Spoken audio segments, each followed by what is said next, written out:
বাসা কাছারি কলিপাড়া, বাগমারা থানা, রাজশাহী জেলা। ধান বিঘাছি হলো 1220 টাকা। বাজার হাটের থেকে আজকে বাজারে একটু কম। আমি ধান নিচ্ছিলাম 15 মন, ধান বেচছি 75, যেটা ওটার দাম পাইছি 1230 টাকা দাম। বিক্রি হচ্ছে 13 মন, আর 2 মন বিক্রি হয়নি, 2 মন ফেরত নেওয়া লাগবে। খাটো দশের ধান 60-70 টাকা 1200, জিরা হচ্ছিল 1450 টাকা 1500, আর 75 হচ্ছিল আপনার 1210-20।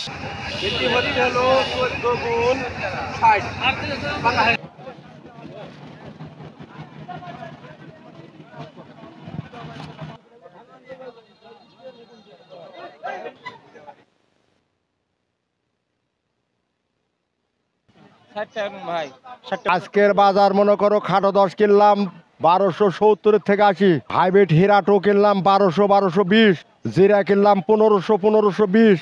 এতে গারস্থরাও সন্তুষ্ট, আমরা ব্যবসায়িকও সন্তুষ্ট। খাটো 10 ধান বিক্রি করলাম 1250, আগেবারে বিক্রি গেছি 60 টাকা, গত হাজার বিক্রি গেছি 40 টাকা। ঘর আছে বেরছেন?